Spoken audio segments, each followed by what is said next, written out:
morning. Welcome to Matenaer On Air. Jane Matenaer, Greg Bach, Calvin Butenoff coming to you live, all three together from our studio here at Radio Park in Racine. You can always join us. Call or text. The number is the same, 855-752-4842. That's 855-75-CIVIC. Leave a comment if you're watching on the live stream on Facebook, YouTube, and what used to be Twitter. It is Friday, February 21st. Today, the average price of a gallon of 2% milk in Wisconsin, $3.18. That's the same since Thursday, since yesterday. The average price of a dozen large eggs here in the state, $5.98. Also the same since yesterday. We have a very, very busy show coming up for you today.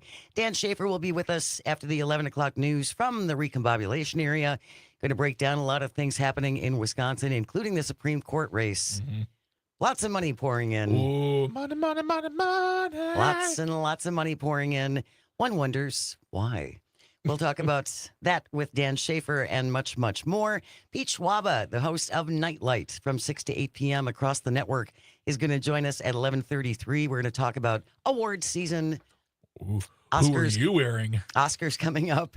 And we're also going to talk about, I know this is my obsession, the plot flaw in the Green and Gold movie. It's back. I'm waiting to find out if Pete has had a chance to see it yet. Yeah. And then we can talk about it. If you know, you know, because we did talk about this once before. People picked it out. Oh, yeah. Yeah. But, I'm not going to tell Pete what to look for if he hasn't seen it yet. Yeah. Because I want to see if he can catch it on his own. I do feel like if the producers see an uptick in streaming numbers, you should get a little taste. Give Mama a taste. What the beak? It's a great movie. Yeah. It is. It's sweet and wonderful and heartwarming and hopeful and all those things. Except this one. For this one little issue. That one thing. It's my gripe. Okay, I own it. That's fine. Well, that's with Pete Schwaba. And then we'll wrap up the show as we always do with This Shouldn't Be a Thing. Today it's the By the Hair of My Chinny Chin Chin edition. Oh. This was something you weren't even aware of. I wasn't aware of because, I have taste in certain things. But you'll find out. You know what my taste is? You'll find out at 11:50 today. There you go. That's called a tease. Yeah. We're going to start off with talking about cuts for thee, but not for me. IRS. The IRS. This from the Journal Sentinel today from Kaylee Gleason, Alex Groth, and Maya Pandy. With the byline, could IRS layoffs delay tax refunds for Wisconsinites? Thousands of IRS employees could be laid off probably by next week amid this massive hiring freeze and kind of slash and burn from the Trump administration. They're not really going through, much like they didn't go through the case-by-case pardons of the January 6th attackers. No, they're just kind of doing an overall, we're just going to cut this without looking at what that is. One would say they're not using a fine-tooth comb. They're using, I don't know, a chainsaw. A chainsaw, which is being widely embraced, by the way. Yep. We'll get to that in a minute. The administration has already fired thousands of federal workers as part of its large-scale reductions across the government workforce. Unclear how many thousands of workers will be affected at the IRS. It's expected more than 140 million Americans will be filing their tax returns ahead of tax day. Yeah, that's coming. That hasn't changed. April 15th. They're not changing the deadline for us. No, that's going to stay the same. We all have to file our taxes. Yeah. If you file your state taxes electronically here in Wisconsin, you should.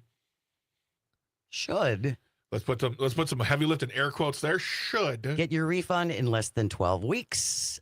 Most federal funds issued within 3 weeks of electronic filing. Paper tax returns can take longer. Refunds can take anywhere from 6 to 8 weeks from the date the IRS gets a paper return. Obviously, the earlier you can get it in, the faster you're going to get your refund. Yeah. But now with laying off all of these people, one wonders how long it's going to take. Employees affected by the layoffs are supposed to be new hires and people in lower level positions. This remains unclear if such cuts will impact the processing of tax returns and refunds. Again, they're not going through case by case, individual by individual to determine whether or not they're low level workers. Yeah. Don't forget they've fired all the people overseeing our nuclear stockpile and then went, oh my gosh, those are the guys who know about our nuclear stockpile. Let's hire them back. Yeah.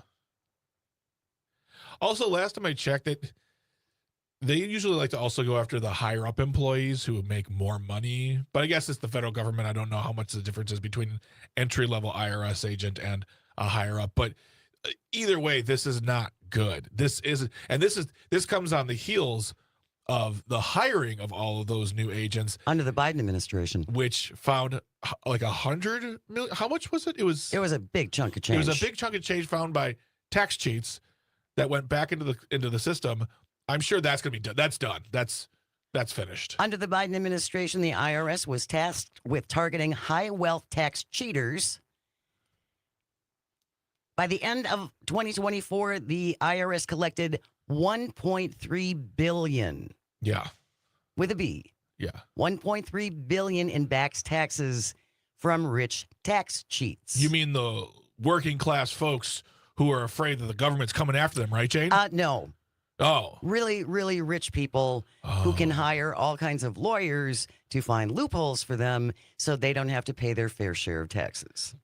So we want to make sure, I at least this is my assumption, the Trump administration wants to protect those really rich people from having to pay taxes. That's not fair. Well, when you have to write out that many zeros, Jane, you might run out of ink in your pen, and that could really do damage to your checkbook. That's true. So you really want to protect those individuals. Us, like me and you, it's fine. Right. Take my hundreds of dollars, America, not my millions or tens of millions, or in Mark Cuban's case, hundreds of millions, as he showed off this year last year, yeah. Threw down a check for like $232 million. Yeah. He's got the money. Yeah. And newsflash, he's still rich. He's not scrimping? No, he's not clipping coupons. One of the laid off IRS workers, Robert McCabe, told NBC 10 News he went into work yesterday and had issues logging in. So he and his coworkers sat around for a couple of hours before finally getting a layoff letter around 11:30 in the morning. Mr. McCabe says he'd been a supporter of Donald Trump before this layoff. Shocking. Quote, when he talks about government waste and all that, yes, I'm behind it. I believe there's a lot of stuff in the government that needs fixing. That's part of the reason why I actually wanted to work for the government, to help change the things that are wrong in the world. This is the money quote. I thought that someone with his business acumen would have come in with a fine-tooth comb and actually found it, instead of coming in with a wrecking ball and destroying people's lives for no reason, unquote. He expected Trump or Musk? I'm assuming Musk. And that brings me to another point that I've been talking about for a while.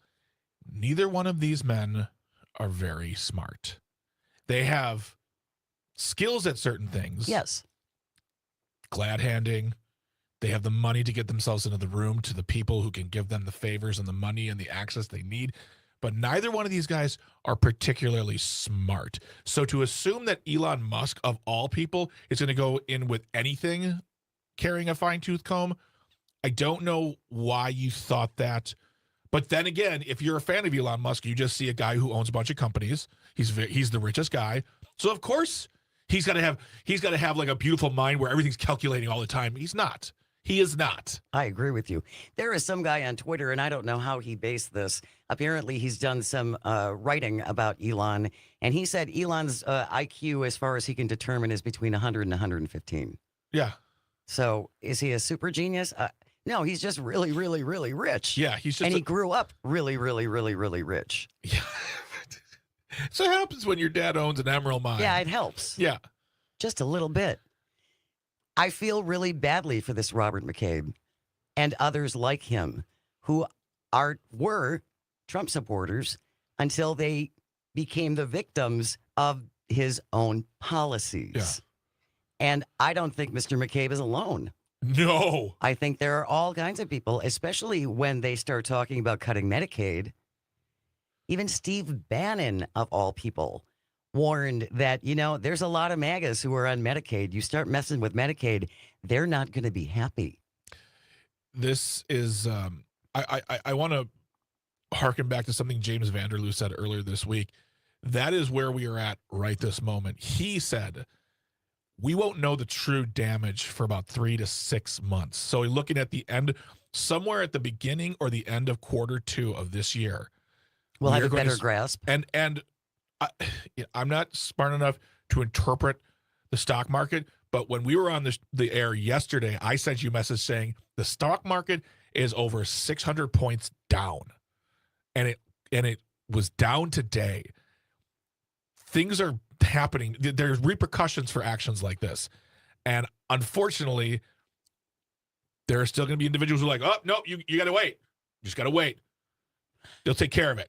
If the stock market is at a 600-point drop under Joe Biden, yeah, Maria Bartiromo on Fox, her hair would be on fire. Hold on. No one's saying anything. Is she not screeching? Fox is talking about something else. I'm not hearing the screeching. I think they're saying like, Hunter Biden's laptop. You're probably right.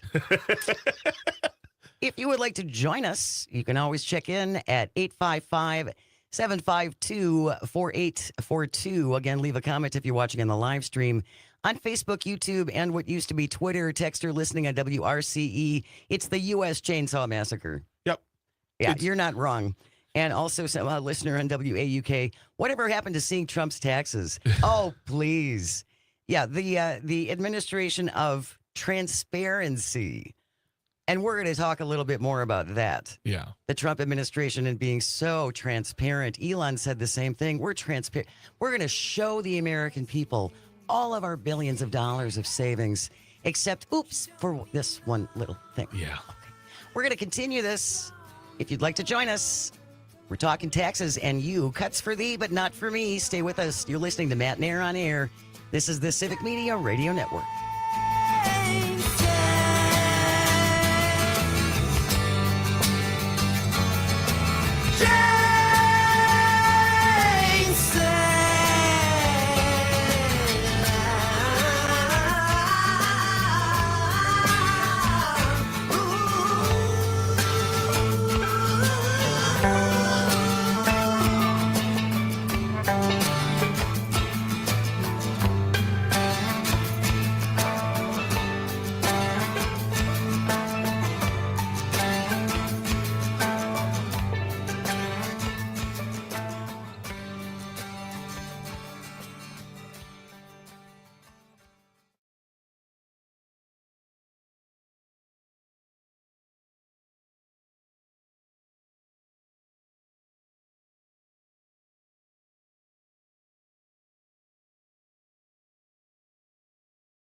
Good morning. Welcome to Matenaer On Air. Jane Matenaer, Greg Bach, the board lord, coming to you from our studio here at Radio Park in Racine. Join us, call or text at 855-752-4842. Leave a comment if you're watching on the live stream on Facebook, YouTube, and what used to be Twitter after the 10:30 news. He's been seen in public. Who? I didn't think it was possible. Batman? No, Scott Fitzgerald. Oh. He was actually seen alive and breathing in front of like breathing human. They caught him on video. They did, and on audio. Wow. And it was a really interesting meeting. So we're going to talk about that after the 10:30 news. Republican Scott Fitzgerald from Wisconsin holding a little town hall. What a great idea. What a great idea. Gee, methinks that if the reception continues to be the same, those are going to come to an end real quick. Yeah. We were talking before the break about the IRS and the Trump administration firing IRS employees and essentially what that's going to do to us little people, us little taxpayers, when we are waiting for our refunds. There is nothing clear at this point whether or not there's going to be a delay. I can only assume that there will be, considering how smoothly things have gone so far in the first 30 days of this administration. So you better pack your patience if you're waiting for a tax refund. The IRS says the common reasons for having your tax refund delayed is because of errors, or they need corrections, the time it takes a taxpayer's bank or credit union to post the refund to your account. You can always go to WisTax.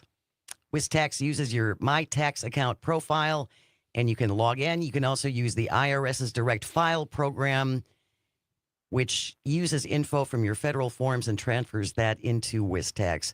I don't know. Doesn't Elon already have all of our tax data? Yeah, he should and be all of our tax Can he information? just file it for us? Because he's got everything.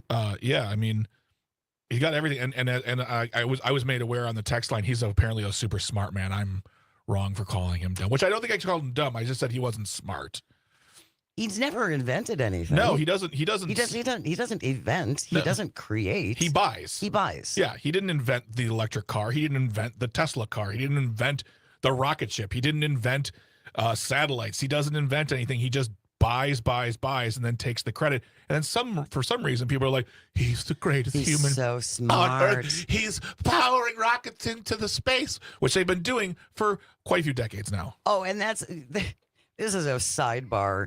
But now he's picking fights with the crew on the International Space Station. Did you see that? No. Yeah. He claimed that President Biden intentionally left those 2 U.S. astronauts on the International Space Station. That's not true. And one of the main people who was on the International Space Station pushed back against him and said, yeah, that's not true. At which point Elon said, well, now we need to remove the International Space Station from orbit. See, that's once again, don't call him dumb. I don't think, but I will say he is a whiny little baby who, when you get in his way and say things like that to him, he's like, we need to take with it. He's a spoiled little brat. And a really rich one. Oh my God, it's insufferable. And I just love the fact that people still defend him. Absolutely. The other thing I think that we need to remember, again, Elon Musk has promised transparency. He's promised they're going to show us where all of these savings are. Unfortunately, they are refusing FOIA requests. Oh. Which is the Freedom of Information Act.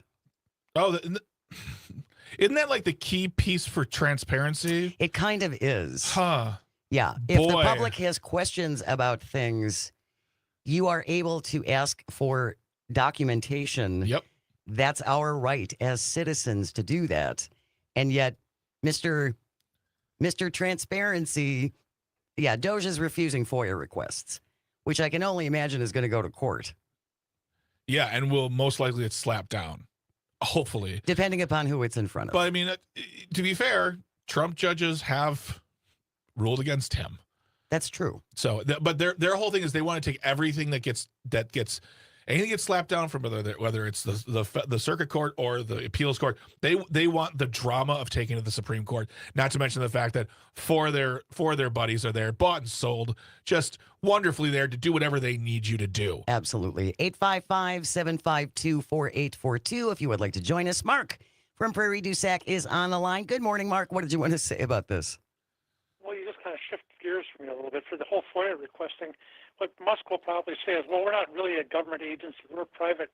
We're a private enterprise here, so you can't file these freedom of information requests for us because we're not really a public agency, so you got no business filing this for us. And, in contradiction to the fact that, Trump said, yes, they are official, but they'll probably try to play some little middle game ground there, and hopefully the courts will smack them down. But I mean that we're facing irreparable harm because we're not getting this information in front of us because the courts, in some cases, have denied. Well, we're not facing irreparable harm yet. Well, I think we are. I mean and that we have to stand up to this little punk named Musk because, like you just said, he doesn't invent anything. He's just had enough money to buy something at a point in time and might have a nose for that, but he certainly is not any genius when it comes to science. I mean that. Well, yeah, Mark. And again, I don't think he's a stupid man. But is he is he brilliant? Is he a beautiful mind? No. No, he's no Einstein. No, I just think he might be savvy in business on looking for good business opportunities, which is great. Good for you. But that doesn't make you brilliant. That doesn't make you a genius. But two things too. When I go to the Doge website, I go to doge.gov. That's a government website. Well, and I saw another article. They're getting $40 million from the federal government. Oh, so the Doge is being funded by federal dollars to the tune of $40 million. Unfortunately, though, we don't get to know where that money is going or what that money is doing because they're refusing FOIA requests. Yeah.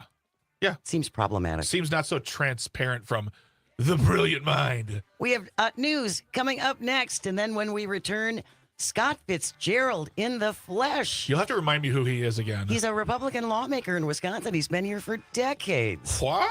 Yeah, that's all on the way. Stay with us. You're listening to Matenaer On Air. This is the Civic Media Radio Network. 'Cause I'm the tax man. Yeah, I'm the tax man. Am I advice for those who die? Declare the pennies on your eyes. Tax man. 'Cause I'm the tax man. Yeah, I'm the tax man. And you're working for no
Good morning. Welcome back to Matenaer On Air. Jane Matenaer, Greg Bach, Sweet Calby on the board, coming to you from our studio here at Radio Park in Racine. You can always join us, call or text. The number is the same, 855-752-4842. You can leave a comment if you're watching on the live stream on Facebook, YouTube, and what used to be Twitter. Todd Alba, our friend and colleague, is on the road. Oh, where's he going? He is in Hayward, Wisconsin. It's a special edition of the Todd Alba Show from the American Birkebeiner. Oh, The Berkey lucky. underway. Todd bringing you the sights and sounds from downtown Hayward.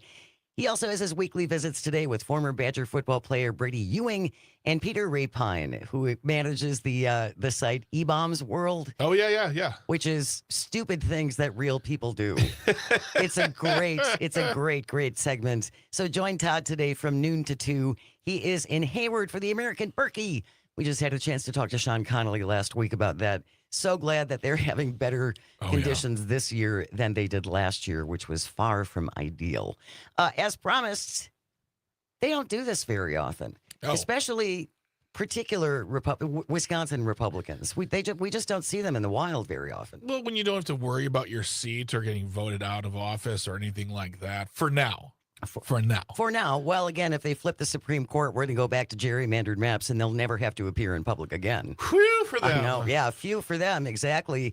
Especially if this is any indication of how things are going to be going forward. Yeah. So this is from TMJ4. West Bend voters raise concerns about President Trump and Elon Musk at Republican Congressman's town hall. TMJ4's Charles Benson, the only news station there, for a fiery back and forth discussion. Yeah, it got testy. It did get what testy. They call it a testy town hall. Testy town hall, exactly. We have a couple of clips from this listening session with Scott Fitzgerald yesterday, covered again by TMJ4's Charles Benson. Gavin, let's play clip number 1, please. When will you stand up to them and say that is enough? We begin tonight with a testy town hall event hosted by Wisconsin Republican Congressman Scott Fitzgerald. Pushback tonight from constituents in West Bend demanding answers to how the Trump administration is moving to slash government spending and for its diplomatic shift on the Russian invasion of Ukraine. TMJ4 News was the only news station there for the fiery back and forth discussion. I certainly have never been briefed about Doge. They came with questions for their congressmen. How can we be represented by you if you don't have a voice in Congress? Michael Wittig is concerned with Elon Musk's role in the Trump administration. He held up a sign that read, "Presidents are not kings." Are you going to subpoena him at some point? Or after you're done with the budget or whatever, are you willing to use your subpoena power to say, come in here, stand in front of Congress, and answer some hard questions? Congressman Fitzgerald insists Musk's efforts to find waste and fraud are working, and Congress will eventually have budget oversight.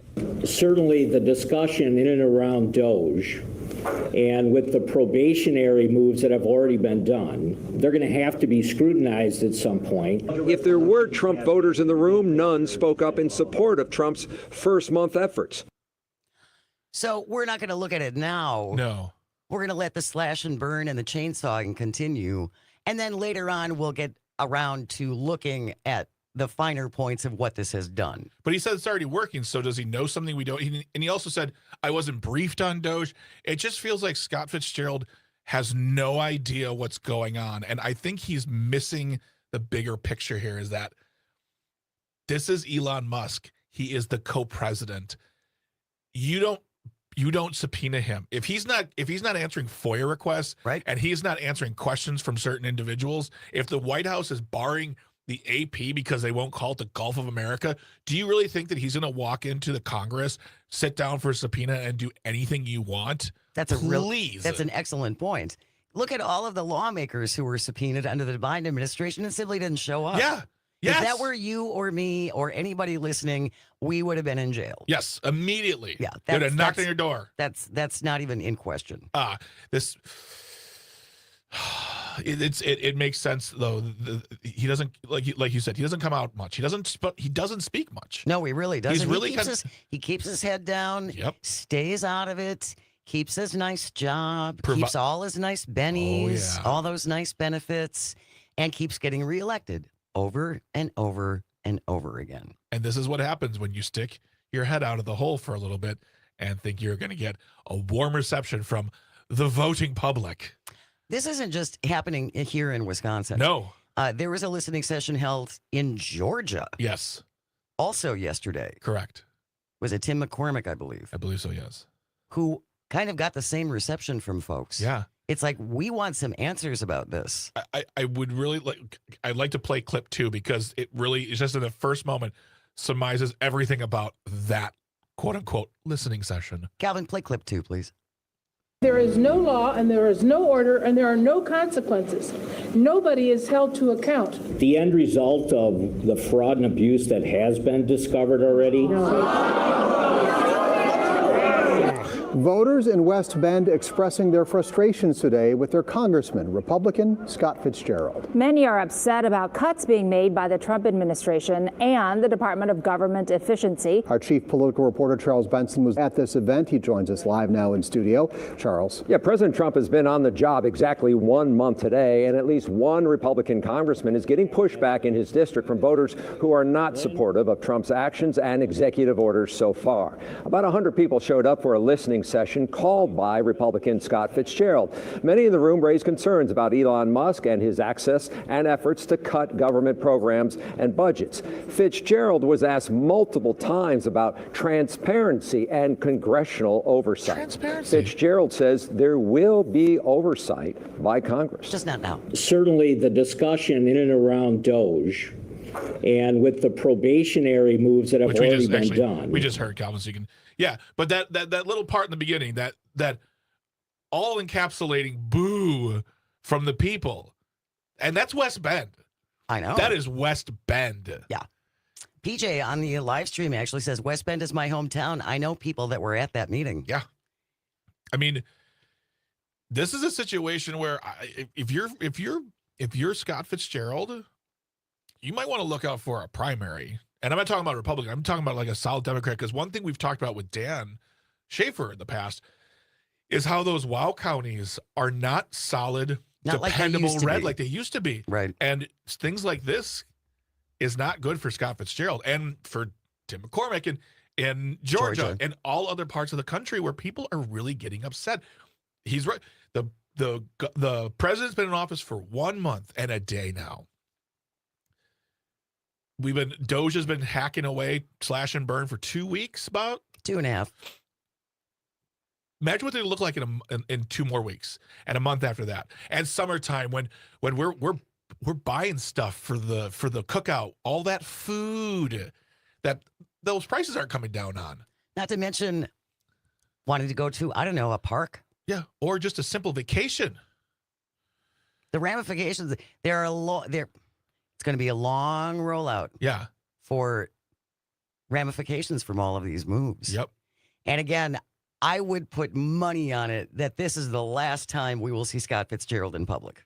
Oh, good Lord. They're all going to go, it's either going to be invitation only from now on, or they'll do the phone listening sessions, where again, you don't get to ask anything. Yeah. It's just a one-sided, here's my speech to you. You're welcome. Well, maybe they'll do the Paul Ryan way too, is like not only just invite only, but questions are all screened.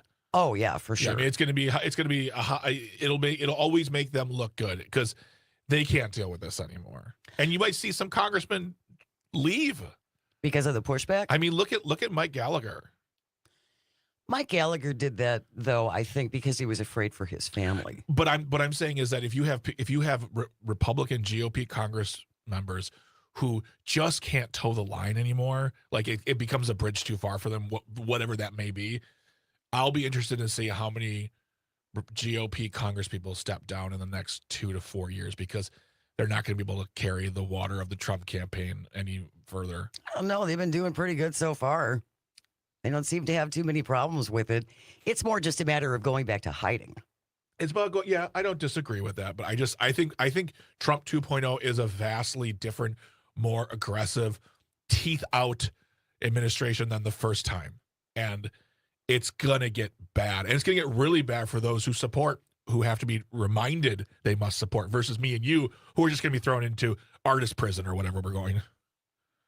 855-752-4842 if you would like to join the conversation. Jean from Eau Claire is here to lift our spirits. Good morning, Jean. Thank you for joining us. What do you want to say? Well, I don't know if I'm going to lift your spirits. I hope so. But I have to say that, maybe some of those Congress people got, calls from constituents saying, well, you know what? They're cutting all these programs. They might as well cut you guys because all you do is just do whatever Trump says and you're really not doing a job. So think of the money we could save, taxpayer money, on your salaries, your benefits, and all of these things like this. You're not doing anything anyway, so we don't even need the Congress or the Senate with the Republicans in it running it. So that's just my 2 cents for the weekend. You guys have a great day and keep up the great work. We're so lucky to have you. Oh, Thank you, Jean. Thank you so much, Jean. We are lucky to have you. A king doesn't need a Congress. Well, and if they're going to allow him to take over the control of the purse, which is Congress's number one responsibility, they control the power of the purse. If they take that away, then their jobs are superfluous. They don't need them at all. But again, you think they're going to volunteer to give up their cushy jobs that they fight so hard to keep because things must be really good from where they're sitting? Well, and that's the thing too, is like you threaten their power. I don't know what they're capable of as a group. And also, not to mention, this week it came down that the president said only the president and attorney general can interpret what the law is. I wouldn't trust Donald Trump to interpret what the ingredients to a Jack and Coke would be, let alone a law. I would be hard-pressed to believe that Donald Trump could read a paragraph from Dick and Jane and tell me the point of that paragraph. No, he couldn't. He also not smart man. Ronnie from Horicon listening at WAUK. I am shocked. This was a group of voters from West Bend, the reddest of red areas. Something seems to be happening across the country, and this is just the beginning of people finally waking up. Unfortunately, it's going to be our shared pain. Yes. That is going to bring people together, like that guy that I mentioned earlier in the hour, who is a Trump supporter who just got fired from the IRS. And he's like, I want us to be efficient. I am not part of that problem. Mm-hmm. That's not how they see you. That's not how they see most of us. And we've mentioned it many, many, many, many times before, and we'll say it again. I think anyone with half a brain in their head and a solid head on their shoulders are going to say, of course we want to find inefficiencies. Of course we want to make things roll better. Of course we don't want excessive misspendings. And if there's fraud, find it. Yes. Get it out of there and prosecute the people who are doing it. But this notion that he's found $8 billion today and then the next day $500 billion, like it's just, I can say numbers too, Jane. Guess what? There is $9 million underneath my bed right now. That's fact, because I just said that into a microphone and a camera. And I'm going to foil you, and then you're going to refuse. Exactly. Yeah, okay, so, well, I'll just take your word for it then. Exactly. Well, and the other thing about the whole Doge website, they seem to have problems mathing. Oh, yeah. There have been all kinds of mathematical errors that people have found on the Doge.gov. There's a big savings bar, which, was it on Monday? Yeah, was completely empty. Yes. But now they've been putting all kinds of things up there until people point out, yeah, that's actually not accurate. You may want to take that down. When we return, we're going to talk about Social Security. Yes. And whether or not we have to worry about if it's going to be there for us. Stay with us. You're listening to Matenaer On Air. This is the Civic Media Radio Network. We'll be right back. And your friend, they all come calling, slap you on the back and say,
Change, change, change. Change, change, change. Change, change, change.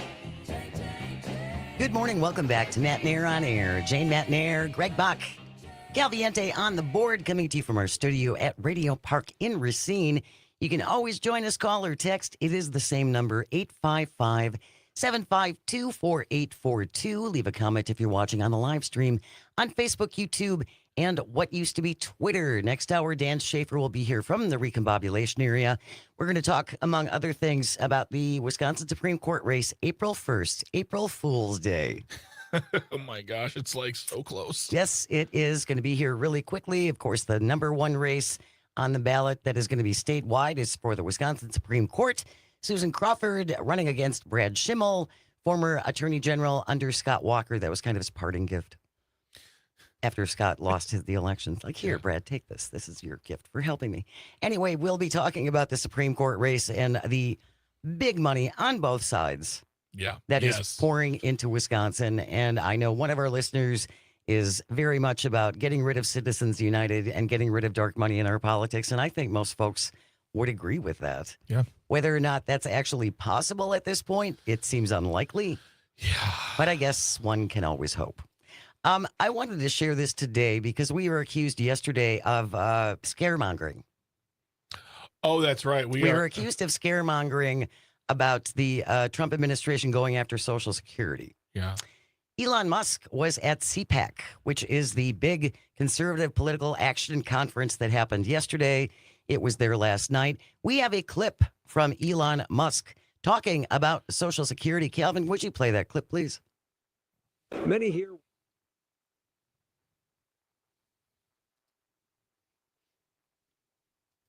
Fraudulent payments. The rough estimate from Government Accountability Office is over $500 billion of fraud a year. $500 billion. And how long at a time? Per year. Per year on Social Security? No, on all on all government. On all entitlements. All entitlements. All entitlements. Yeah. He essentially was saying he's looking at Social Security. Yeah. Yes, they are. That's not a surprise. They kind of said that from the beginning.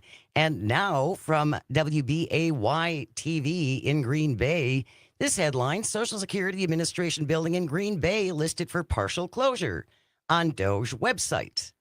Cuts affecting Social Security now extending into Wisconsin. A property owner found out the building is listed on the website for a partial closure, saying, you know how he found out? He found out from someone who works from the paper, the Green Bay Press-Gazette. Oh, God. Not even from Doge itself. Doug Buck, who owns the property, says the Social Security Administration has been leasing the building in Green Bay for over 20 years. They just renewed the lease 9 months ago. Buck says he is surprised and in disbelief, quote, this property serves a need in the community. There are a lot of people in this country that rely on their Social Security benefits for their survival. Yep. This is a crucial government service, so I have a hard time seeing this building closing soon. Buck says he's confused as to why this building is on the Doge list. He's waiting for answers. He says the Doge listing shows a reduction in square footage and doesn't understand that. The government currently leasing about 12,000 square feet. The Doge listing shows a reduction of about 1,000 square feet. It's not clear why it lists partial square feet and not the full building. Are they planning on just leasing off the desk space that they're going to fire? They want to keep a closet? I don't know. Doge's website, it says it's looking to save $55 billion with contracts and lease cancellations, renegotiations, asset sales, and more. As we found out yesterday, there are a lot of people who rely, are dependent, would be homeless without their Social Security payments. People who are already with their Social Security payments having to make tough decisions like, do I heat my house or do I buy groceries? Do I pay for my mortgage or do I pay for my medications? Yeah, do I pay for my medication? This is not a right-left issue. This is a human issue. This is about making sure the people who put their money in get the money they deserve back. It's not an entitlement. They've paid in. this money. We've been waiting for them for decades, and Yes. they've earned to have it back. And I want to bring up that text again, talking about fear-mongering tactics for 40 years, but Social Security hasn't been touched. You're right. It hasn't been touched, but it's not without its attempts, because do not forget, Wisconsin's very own Paul Ryan back in the day was talking about privatizing it through ways of making your Social Security account a private bank account. Yeah. Well, no, that didn't work, and the people said something. And guess where Paul Ryan is right now? Who knows? He's on the board of Fox. He's doing just fine. But my point is that when you try to mess with Social Security, people get very upset, and it's not without its attempts. So we're not trying to fearmonger. I'm not fearmongering. I'm scared for my money that I put in, that one day my bank account, its Social Security office, will be empty. Absolutely. And some PJ and a couple others on the live stream pointing out that Elon showed up last night wearing sunglasses. So weird. With a chainsaw. Very excited about the whole chainsaw thing. Oh, so weird. And a number of observers said he seemed high as a kite. Yep. To the point where it was hard for him to even put words together. Well, that clip we just played is indicative of that. He's mumbling. So there's a whole bunch of rumors about what is Elon's drug of choice. We don't have time to get into that right Life, baby. Right. We have news coming up next, and then Dan Shafer will be here. Stay with us. You were listening to Matenaer On Air on the Civic Media Radio Network. Don't go away.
morning. Welcome to Matenaer On Air. Jane Matenaer, Greg Bach, Calvin Butenhoff, coming to you live from our studio at Radio Park in Racine. You can always join us. Call or text. The number is the same, 855-752-4842. Leave a comment on the live stream on Facebook, YouTube, and the platform that used to be Twitter. Coming up after the 11:30 news, Pete Schwaba from Nite Lite, which you can catch across the network from 6 to 8 p.m. Monday through Friday. Pete's going to join us after the 11:30 news to talk about awards season, the Oscar-winning movies, and then we're going to talk about Green and Gold, the movie about the Packers fan. There's a plot error in it that I just can't let go of. Jane goes home every night with a big poster on the wall. There's red string everywhere. Dreaming about it now. So I want to see if Pete Schwaba has seen Green and Gold yet, and we can discuss this plot flaw. If not, we'll have him back. Yeah. And we did talk about this once before, and a whole bunch of people got it. They're with me on this. All right, I am not alone. All right. I'm not alone in this.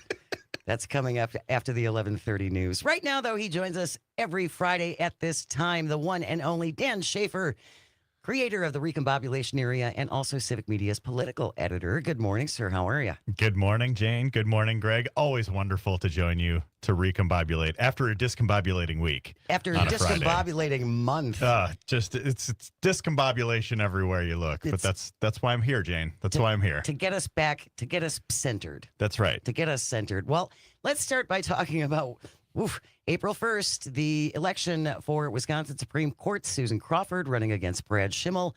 And the money is pouring in, baby. The money's pouring in. We're getting ramped up to general election season. We had the primary on Tuesday, and now we are in it now. It is less than 40 days to go until the general election on April 1st. Another everything on the line election for Wisconsin. The most important thing ever. The most important election we'll ever have, yes. But a lot of news this week on the fundraising element of this race. And no surprise that the highest profile fundraiser in this race is the guy who's, I don't know, kind of running the federal government or essentially bulldozing the federal government or both can be true. Pulling the federal government apart. Like, I don't know exactly how to characterize what's happening. Call him chainsaw. He seems to really be embracing that. Yeah, he's bringing the chainsaw to government, Elon Musk. So there was a report earlier this week talking about a super PAC of his putting $750,000 nearly into that. He also dropped another $1 million, as Daniel Bice from the Milwaukee Journal-Sentinel reported yesterday, into a voter turnout effort for Brad Schimmel. So there's a lot of money coming in for both sides of this race. It's a disgusting business. It really is. It's a revolting way to run a campaign and decide who our leaders are. But this is what we have. And I think, were George Soros or some of these other folks running the federal government right now, we might be paying more attention to them. But lo and behold, we're going to be paying more attention to Mr. Elon Musk because of this. And so I do wonder if, because he's getting so involved in this race, and he has been in the headlines for everything that is happening in this first, month and a day of Trump's second term, if this is going to become almost a referendum on Musk for this race, because I think we're viewing everything about this race through the prism of Trump's scorched earth return to office. Right. I think that is the way people are seeing everything in politics right now. And I think there are a lot of people who want strong checks and balances on even people who may have voted for Donald Trump, want to make sure that there are some strong checks and balances on what he and what Elon Musk are doing. And having, what Ben Wickler would refer to as a pro-democracy majority, what many people are referring to as a liberal majority on the Wisconsin Supreme Court, maintaining that might be important for the next 4 years. Yeah. It's possible just a that little having reliable checks and balances, a court that was the closest in the nation to overturning the 2020 election results 4 years ago, seems like a problem if that were to flip back into right-wing control at this particular moment. And I think it's important because the one thing that my husband and I always do is, because we're old people, we still watch the 5 to 6 p.m. news blog. on regular broadcast Which television. is really good. You should be doing that. You know, I mean, I like to know what's going on locally, and then the national news after that. But the amount of back-to-back ads for both Crawford and Schimmel. Yeah. But the one thing that I have not seen Crawford do yet is zero in on Brad Schimmel's excuses for the January 6th attackers. And that's deeply unpopular. Deeply unpopular. I think I saw something yesterday. Well, and 83% of Americans oppose Trump pardoning the violent January 6th rioters. And just a reminder, folks, the reason why they didn't do it on a case-by-case basis for these 1,500 cases was because it was too onerous. It was too much work to go case over those whole 1,500. Who's got time for that? That's why I didn't finish guys? college. too hard. So they gave him a blanket pardon, no Yeah. matter what these guys had done and what they had done in their pasts. Oh, and I think there's been a number of stories about people who were pardoned, like going out and committing crimes. Almost as well. the week after. Yeah. So there are a lot of that. But I do wonder if, because Ben Wickler in the past has talked about wanting to nationalize these races. And I think he did that to a certain degree in 2023 with the race for Janet Protasewicz. It was the biggest race on the ballot in a swing state in 2023. So it's going to attract a lot of donor attention, a lot of media attention, and what have you. And I do wonder, I've thought about this, given the way that the fall election went with Donald Trump winning Wisconsin, if it would be a smart strategy to have this race nationalized again. Because if you're having, Elon Musk tweeting about it or Donald Trump talking about it in a press conference, does that activate that Trump base to go out and vote for Brad Schimmel? But I think what we're seeing in response to this first month of the Trump administration, and particularly with Elon, I think people are much more frustrated with Elon Musk right now than they are with Donald Trump. And I think if this becomes a nationalized race for the Democrats, for, Ben Wickler and what have you, I think it becomes a referendum on Musk and not on Trump.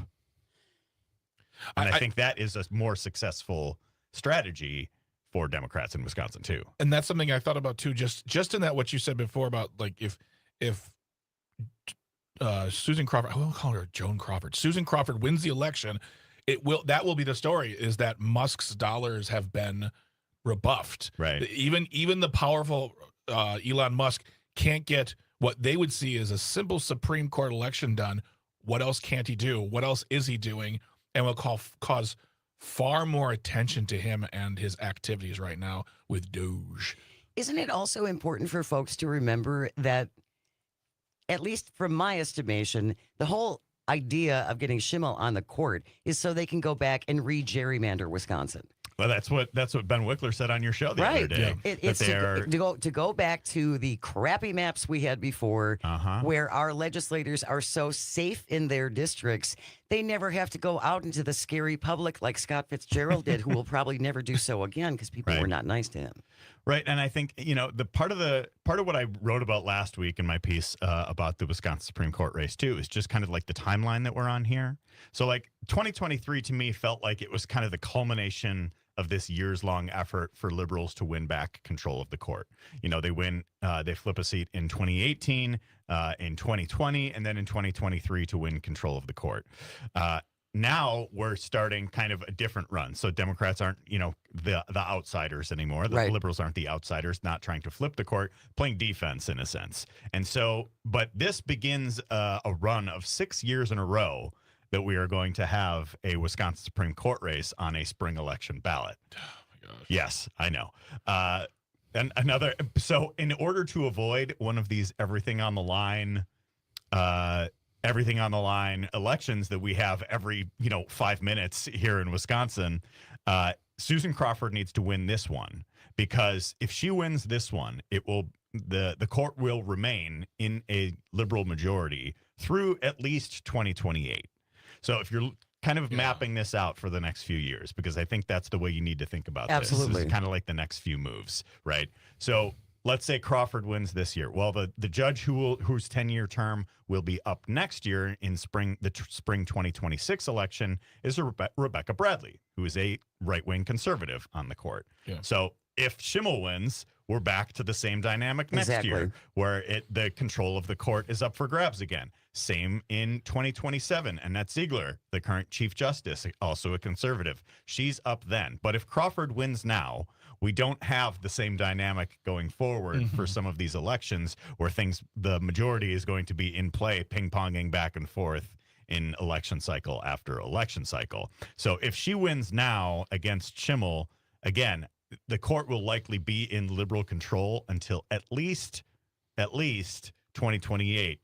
Why does that matter, of course? Well, who's going to be president until at least 2028? Having Elon Musk, right. And having reliable checks and balances for the next 4 years is going to be really important. So this election now is really going to reverberate for a number of years in Wisconsin. We have Cam from Appleton is on the line. Cam, we only got about a minute and a half left. If you can make it quick, please go ahead. I will go ahead. Thank you for taking my call. Sure. I'm going to deplore you to look at smartelections.us and the Election Truth Alliance. They have official data from each of the states that is showing that an algorithm kicks in at around 500 votes tallied per county, per district, that it starts flipping votes from one candidate to another. And I come from a computer science background.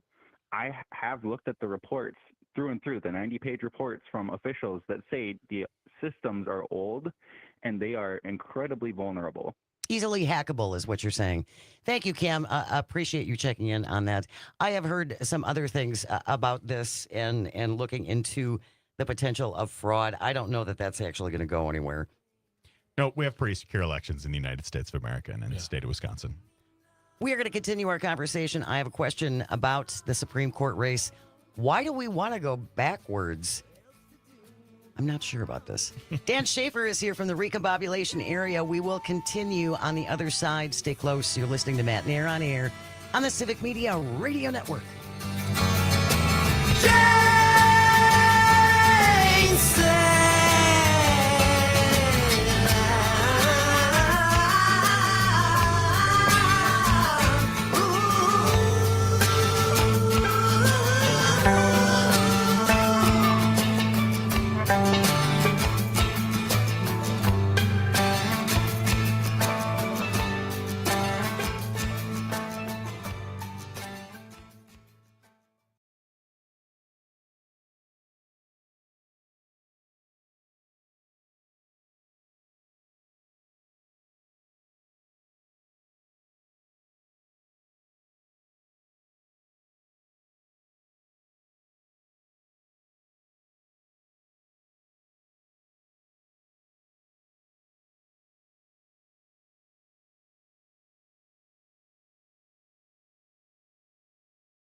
discombobulated. Good morning. Welcome back to Matenaer On Air. Jane Matenaer, Greg Bach, Calviente on the board, coming to you from our studio at Radio Park in Racine. You can always join us, call or text at 855-752-4842. Leave a comment on the live stream on Facebook, YouTube, and what used to be Twitter. A little reminder, spring is not far away. Brewers spring training schedule kicks off tomorrow, 2 p.m. Greg's all excited. Yes! You can listen to the game on several of our Civic Media Brewers affiliates, including WRCE in Richland Center, WISS in Oshkosh, and WBZH in Hayward. Brewers tomorrow in action as they take on Cincinnati tomorrow at 2 p.m. Right now, though, the creator of the Recombobulation area and Civic Media's political editor, Dan Shafer, is here. Before the break, we were talking about the Wisconsin Supreme Court race. April 1st, please make a plan to vote. And all of the money, especially money from Elon Musk, pouring into Wisconsin to support Brad Schimmel. I guess my question to you, I think, is one of the same ones I asked Ben Wickler. Because Janet Protasewicz was elected by such a landslide, and it was a landslide. For Wisconsin. For I mean, Wisconsin. yeah, 11-point margin is insane for Wisconsin. Why now do we want to flip back? Why would we go back when she was elected by such a wide margin? Now we want to go back to gerrymandered maps? Well, and it wasn't just her that was elected by a wide margin, too. It was Jill Karofsky elected by a wide margin, Rebecca Dallett by a large margin, too. But, you know, things change quickly in the political cycle, and I think we have to, 2023 is not 2025. We are, in a different moment now. And that's kind of what I was getting at with that, talking about how 2023 was like kind of the end of a certain effort, the kind of the culmination to flip the court, and now it becomes a different dynamic. No, when it's you're a playing defending the defense. court. Yeah. And I do wonder if that, and I think this is in play for the state superintendent race too, where we have a lot of this like anti-establishment, anti-status quo energy that's out there, and you have, liberal aligned candidates or whatever that, not unlike last fall, were in a position where they were kind of like defending the status quo, defending the establishment that's not really working for people anymore. Right. So I don't think it is in a good position in 2025 to be a defender of the establishment. And we can talk about, I think it is more in play for the state superintendent race, that energy, than the state Supreme Court race in a lot of ways, because we saw 15 plus years of a right-wing majority on the state Supreme Court. That's only been in liberal control for less than 2 years now, right? Right. But I think the state superintendent race, I do wonder if that one is going to have Jill Underly, the incumbent, defending a system that is maybe not working for people anymore. And I don't disagree that our public schools have problems. Yeah. Right? I don't think anybody disagrees with that. My concern is what is going to happen to our public schools, especially in smaller rural communities who do not have a whole bunch of options on where to send their kids. They just don't have the number of private schools or charter schools. And it's those smaller rural communities that are really going to be the ones who end up on the short end of the stick on this. I think, don't worry, because if they get their way, they'll build those private schools in those areas.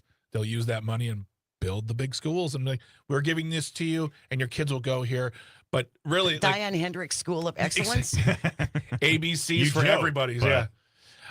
But the thing that I was thinking about, and I know what you were saying, 2023 is not 2025. I get that. But I feel like the margin of victory for Janet Protasewicz was so decisive, and the calling of the victory was so fast in an election year like that.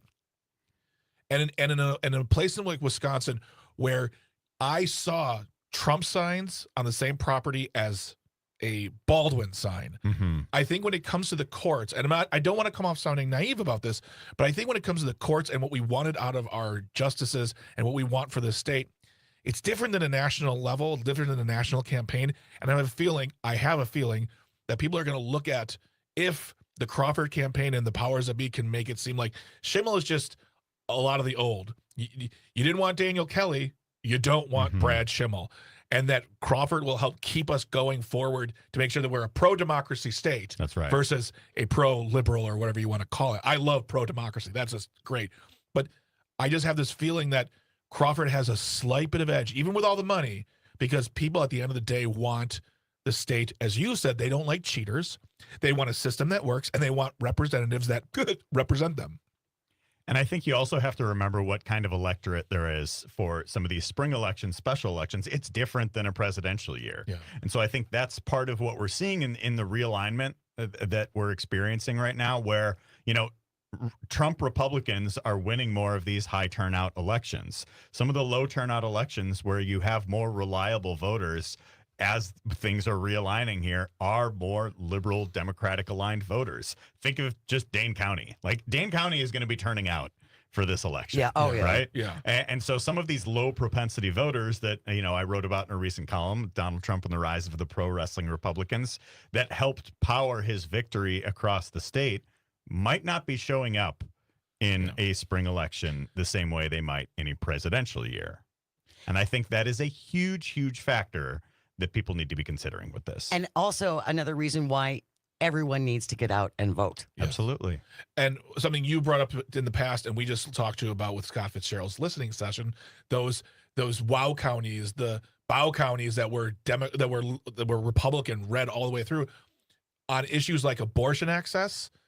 That is what turns people out, especially those women out there who want the autonomy and want the courts to protect that autonomy and not go back to 1849.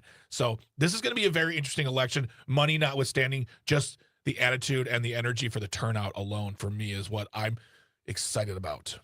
Well, and we're going to have a lot to look forward to with this campaign. So there's going to be forums with these candidates. There's going to be a debate that we'll be covering at Civic Media. I was at an event earlier this week with Brad Schimmel at Marquette University, where, he kind of talked about his biography and all of that. It was more of like a get-to-know-you event than like an interview. Yeah. But he did open it up to audience questions. And at the point where he opened it up to audience questions, that's where his answers got like a much more uneven and saying like, oh, I'm not quite sure what you're asking there. And so I wonder how that's going to look when he's at some more of these public forums and debates and things that are in the spotlight. Maybe they'll just make sure that they're a little more curated and he doesn't have to be in that spot again. Well, he didn't want to talk to media after, that was for sure. I'm shocked.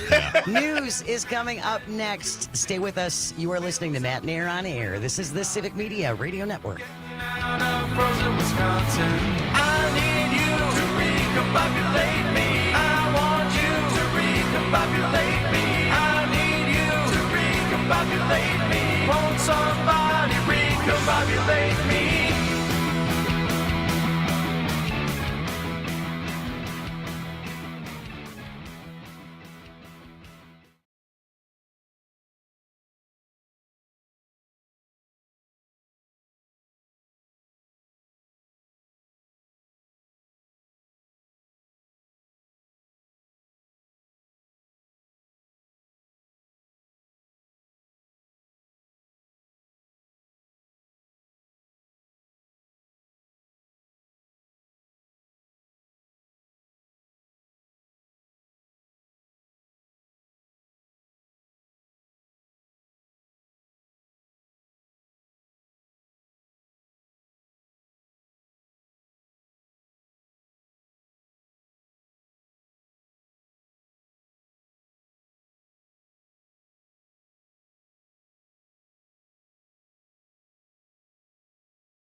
Good morning. Welcome back to Matenaer On Air. Jane Matenaer, Greg Bach, Calvinator on the board, coming to you from our studio at Radio Park in Racine.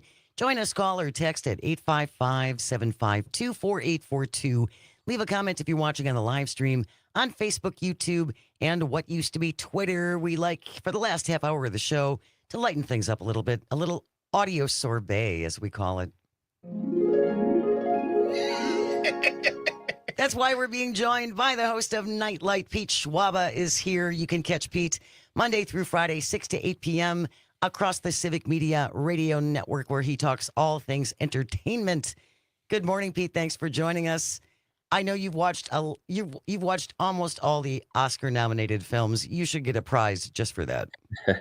I'm getting there. I live like kind of in a pretty remote area, so they don't really come to this theater. So it's a bit of a chore to get to see them. I've got 3 to go and about a week to do it. So I think I'll get there like I did last year, but it's going to come right down to the wire.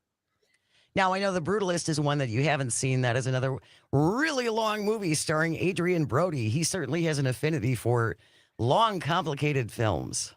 He does. I don't know that will get here, but I've got a lunch packed just in case. And I may have to go to Milwaukee. I was in Milwaukee last weekend. I should have seen it there, but I got mixed up in other stuff. But that supposedly, based on the people I talked to and the guests I've had on Nite Lite, that seems to be the favorite. Although now, really, wow, it seems like it has all the elements. Again, not having seen it, but I hear that Honora is making some noise too for Best Picture, which surprised me. I liked it, but that was kind of curious. I thought Conclave was the leader right now with Ralph Fiennes and the whole selecting a new pope with the surprise twist at the end. I was so bored by that movie, I dumped out way before the end. I did finally look up the spoiler. It's like, I'm still glad I didn't watch the rest of it. It bored me to tears. Yeah, to me, it's look, I had 16 years of Catholic school. It's kind of interesting how they picked the Pope, but to me, the only thing that made the twist at the end made the film. Otherwise, it's just kind of like, okay, I could have watched a documentary or something, but I liked it, but I don't get that won the BAFTA for Best Picture. So yeah, I mean, that could win too, but who knows? I just thought it was okay. Well, and I've seen all this praise for Isabella Rossellini, who plays a scary nun, and I also went to Catholic school, and I'm sorry, but her nun had nothing on Sister Prosper that I had in 6th grade. She could have really taught Isabella how to be a scary nun. There's a lot of guilt in this StreamYard situation here going on with all the Catholic school. I can't speak for Greg and Dan or Calvin, but I assume that you guys have your share of guilt as well. 12 years of Catholic school. I was an altar boy and I was a youth minister. So, whoa, guilt there. I grew up Lutheran and went to church every week, and more Sunday school than what you guys are dealing with. But yeah, so you couldn't even get Catholicism light. Yeah, Dan's family was like, Catholicism is great, but we want even longer services. So let's make it longer. Always good. Lunch and a pillow. Yeah, always good. Aside from the Oscar films, what have you been watching? I'm curious because my husband finally turned me on to something, a series that I'll share with you in a minute. But what's got your attention lately on some of the streaming services? I saw a pretty good movie. I really like the director, Sam Raimi. He's got a phenomenal reputation. He made a film for Netflix called Don't Move, where a woman is trying to evade, or stay away from a serial killer who's drugged her, and she's losing her capacities, and she has to stay hidden. Kind of a good thriller. The girl from Yellowstone was in it, and I can't remember the guy who plays the killer, but pretty good movie and a nice watch on Netflix. It was one of the few films I didn't have to pay $20 for, to watch because it's up for the Oscars or whatever. So that was good. I liked September 5, which was about the Munich tragedy in 1972, about how it's a great broadcast film, newsroom film about how ABC Sports was tasked with covering this horrible tragedy. And ABC News in New York is like, we're taking it. ABC Sports is like, no, we're here on the ground. Really cool inner workings about behind the scenes at a newsroom. And it really looked good too. It looked like the 1970s. I bet. Yeah. Have you heard of any of these things? I haven't heard of that one. I'm always slow to movies in general because I'm a parent of young kids. And so getting to a movie theater is such a production to be able to go. On the other hand, I watch a lot of like, the kind of like the prestige TV type of stuff. So I just watched the new episode of Severance last night, and I was getting into the debut episode for the 3rd season of The White Lotus, which I'm very excited about. And I think that season is going to be great. I just started watching. I just started watching season 2 because I think they're dropping an episode at a time, right, Dan, for season 3. That drives me nuts. So I'm watching season 2 now, and then I'll be heading into season 3. But you and I have to talk about The Wire one of these days. I would love to have you back on the show. We said we would do that, and I think that could be really fun. Is Jennifer Coolidge in The White Lotus 3? She's not. Then I might watch it. Wow. I'm sorry. What's your problem? Jennifer Coolidge has been playing Jennifer Coolidge her entire career. It is the same character in every single thing that she's in. All due respect to Jennifer Coolidge for making a career out of it, but she's the daffy, somewhat lost person, and it's the same character every time. It's funny because I think she's great and she's hilarious. I love her in the Christopher Guest movies. I don't disagree with you though, but she's so good at doing that. Like I had John Grise on the show, who plays Uncle Rico, and then he plays her husband in White Lotus. Yeah. And he's so good, but she's great. And she's so good that when they're hanging out together, I find myself saying, please divorce her. Please get as far away from her as you possibly can. Like she's that good, and she's great at what she does. First of all, I just like hearing people complain, like oh, they drop an episode a week. It just makes me so mad. They've been doing that since the beginning of television, Pete. It's just recent that they drop all the episodes, so we're getting right back into it. We've gotten spoiled. But I'm not embarrassed. No, I'm not embarrassed. But I know that my choice of what I've been watching it's not as highfalutin as all of yours. I just watched the first 3 episodes of season 3 of Reacher, which is on Amazon Prime, which is a great shoot 'em up punch show. I need one of those shows too, to like as an antidote for like the high-minded insanity of Severance and all of that. Reacher. I'll go into Reacher. That sounds pretty good. And I'm going to put in a plug for CB Strike. Okay. This is a British series about a private investigator, and it's on HBO Max. Okay. And it's really good. There's always, obviously, they're private investigators. There's a crime. They have to solve the crime. Yeah. A lot of times solving the crime will take over the course of 3 or 4 episodes. But it's not, my gore threshold is very, very low. So there's not a lot of on-screen violence. Okay. There's not a lot of gratuitous, bloody stuff. But That's good. I'm also a wimp. So Me too. Yeah. Thank you. Same. I'm glad it's not just me. Yeah. I just can't take it. So, but check out CB Strike because it's a good psychological thriller too. That's highfalutin. There's always one person in the conversation that starts dropping the British shows, and it's like, okay. Does anyone here watch Perot? They're in their 95th season.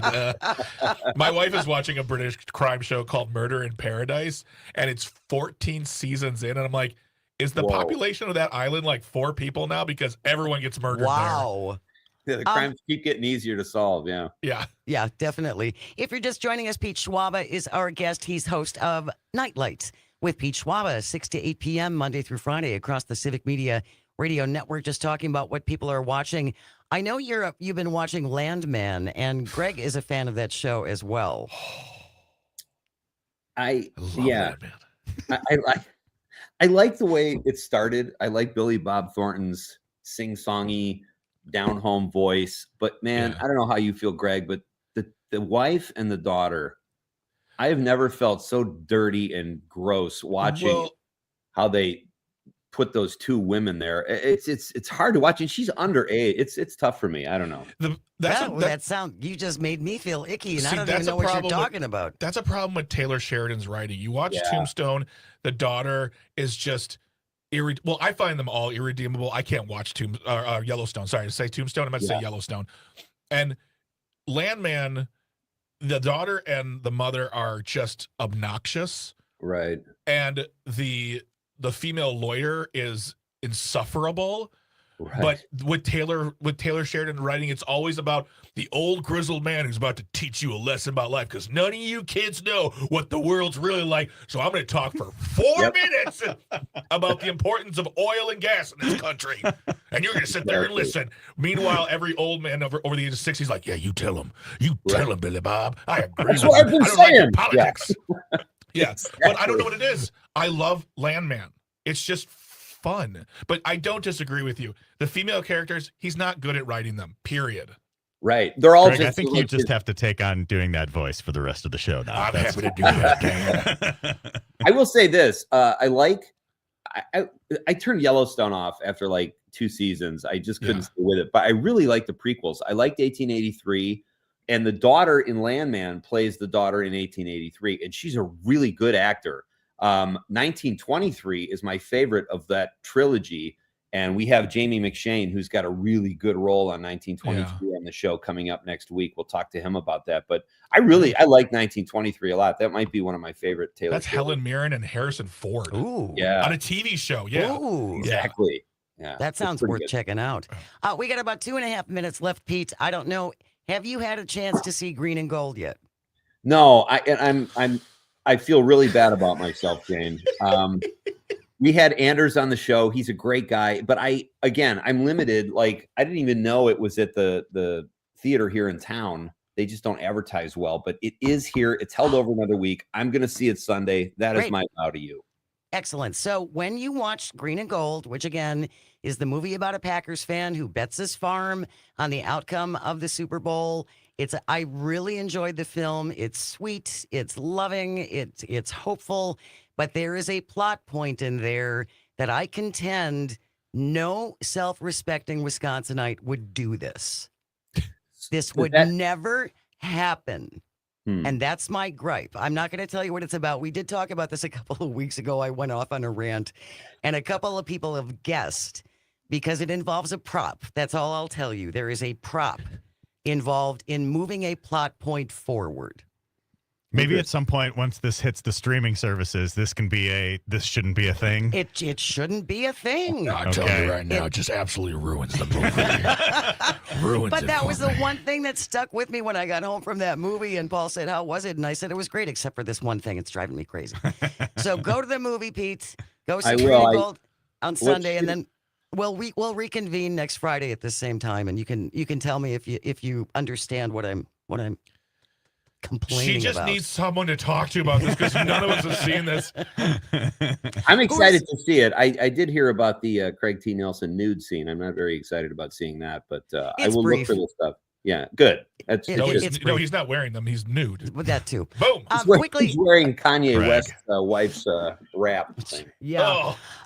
Who have you got coming up on the show next week? Who can people look forward to? Oh, we've got from Key and Peele, writer, performer Rich Tallarico. He's the one who wrote he's so funny. He's great. He wrote the sketch about the names, Room. And Jamie McShane, who is Copatron Duke Marriott. Exactly. He's a great guest and a great guy. My buddy Jamie McShane from 1923, which drops this week. He'll be on the show to talk about that. Mike Starr, the actor from Goodfellas and Dumb and Dumber, will be on the show Tuesday. And Mariah Gates from RogerEbert.com, a film critic. We got a really fun show as we lead up to the Oscars next week. It should be a blast. Pete's got connections in high places. Check out his show, 6 to 8 p.m. across the Civic Media Radio Network. Nite Lite with Pete Schwaba. Thank you so much, Pete. We'll talk to you next week at the same time. Thanks, guys. See you next week. Stay with us. When we return, we'll wrap it up with This Shouldn't Be a Thing. Not by the hair of my chinny chin chin edition. You're listening to Matenaer On Air. This is the Civic Media Radio Network.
Welcome back to Matenaer On Air. Jane Matenaer, Greg Bach, Sweet Calby on the board, coming to you from our studio at Radio Park in Racine.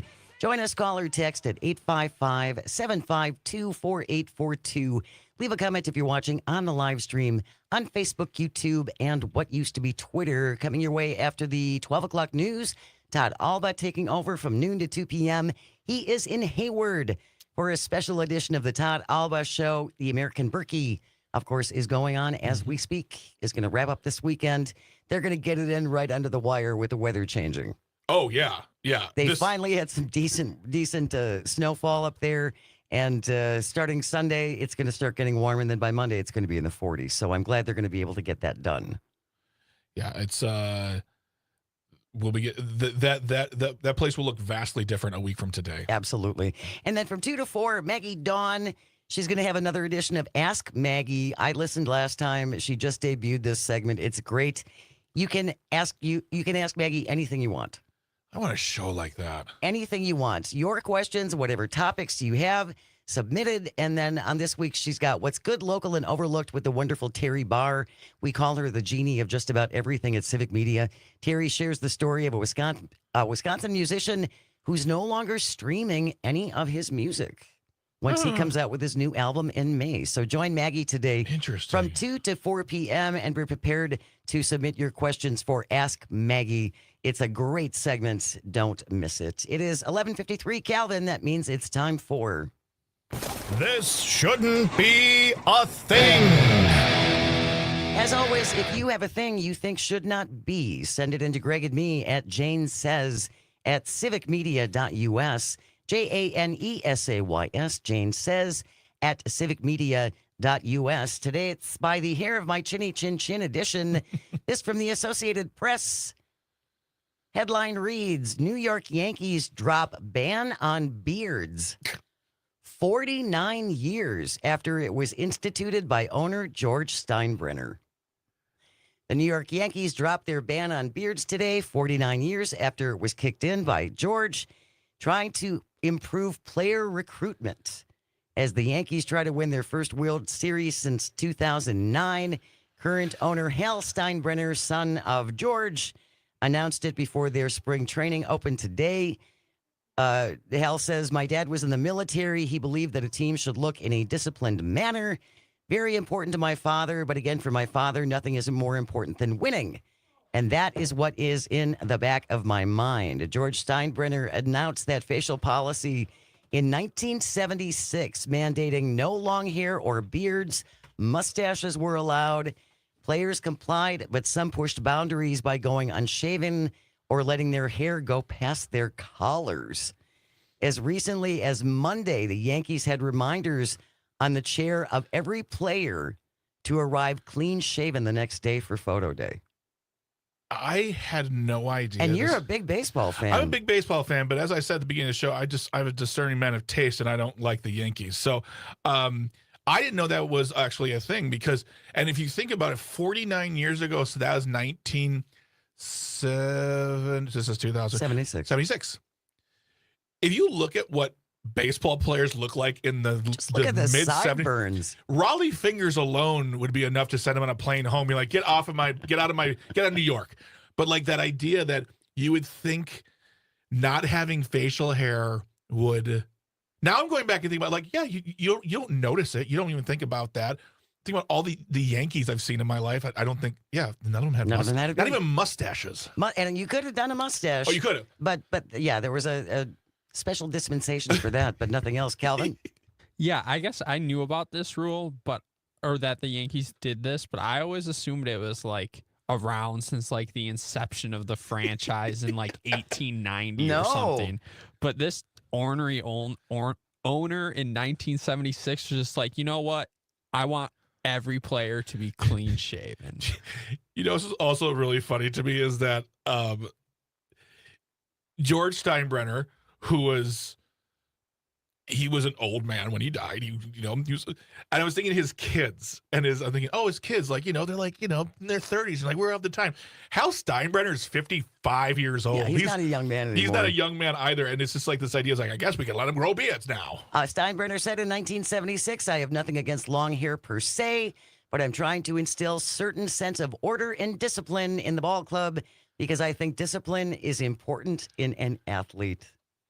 Hey, let me just look now up, they can still be disciplined, but you get to have a beard. Let me look up all those scientific research projects where they say long hair and facial hair is correlating to discipline. Yeah. Makes you undisciplined, My apparently. goodness. Well, that's all right. They're free now. They're free. They're follicle free. Can't wait for them to not win again. And that wraps up today's edition of This Shouldn't Be a Thing. As we mentioned, news coming up next, followed by Todd, noon to 2, Maggie, 2 to 4, Dom Salvia, 4 to 6, and the wonderful Pete Schwaba from 6 to 8 p.m. If you ever miss something and you're on the road and you can't listen live, not a problem. Just go to civicmedia.us, click on shows, the button at the very top of the screen, go to the show you want to listen to and click on that. And there are usually at least 100 past episodes.